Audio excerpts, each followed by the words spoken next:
Karamonja region, one of the world's poorest regions, being one of the areas with the highest cases of gender-based violence in Uganda, has attracted the attention of several stakeholders who have come up with a number of measures aimed at promoting a violence-free society. This region consists of 7 districts of Kabong, Abim, Nakapiripiriti, Kotido, Napak, Moroto and Amudat, facing several challenges including poverty, high illiteracy levels, gender-based violence, and all this impeding economic transformation.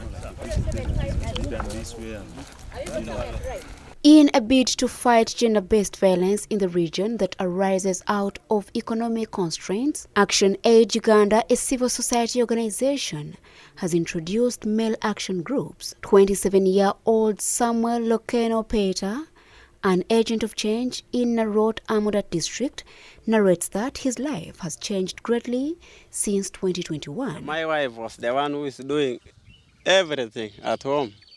Was going to fetch water, the same time fetching fire, the same time going to the garden. So I was just staying at the bar all day after evening. Just I come and I rest. I ask for the food.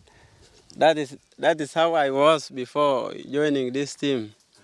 So now after this team teaching us about this, the sharing of the roles at home together, I started now helping my wife. Up to now we are just doing our work together. Among the Karamonjans, it is a woman's role to take care of the family. However, Lokeno decides to do it vice versa, a thing he believes brought about peace and stability in his homestead. He appeals to fellow men to do the same to end domestic violence. A neighbor seeing from us, it is just admiring what we are doing in our family.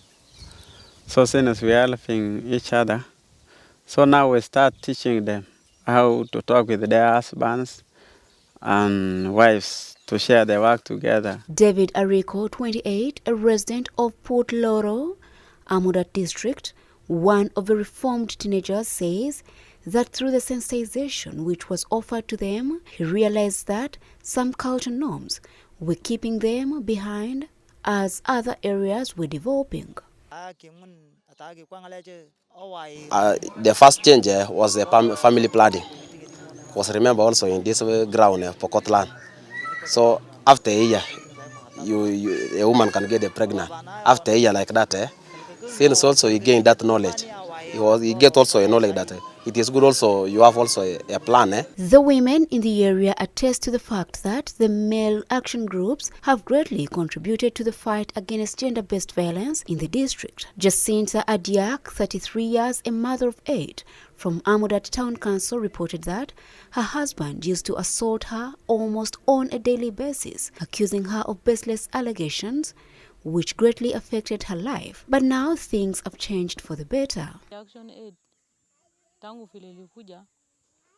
Changed, and he could now provide for the family, could also talk to his wife. He stopped beating her.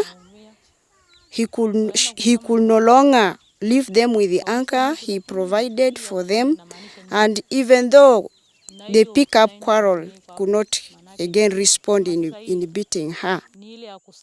The 100 male action groups as well as 100 female action groups. These are located in the sub-counties of Loro, Kongorok, Abiliep, Losidok, and Lokales. These have been very pivotal in helping in sensitizing the communities about GBV. In 2021, Action Aid Uganda established a GBV one-stop center where cases of gender-based violence are reported. The facility offers, among other services, rehabilitation and legal aid to GBV victims. However, the negative cultural practices continue to impede the total elimination of gender-based violence. Of course, the challenges we face, one of them is the highly deep-rooted cultural norms. For instance, they have a cultural norm of FGM, and of course you know that that is a direct GBV that minimizes or despises the dignity. It is education which is bringing all this gender-based violence between women, girls, because they have not gone to school. They don't stand on their own in form of having an income. So you can succumb to anything because you don't have your own. Statistics by the United Nations Development Programme indicate that up to 53% and 13% of the women in Karamonja experience physical and sexual violence from the age of 15 years. One of the factors behind these high prevalence rates is the widespread cultural acceptance to the violence.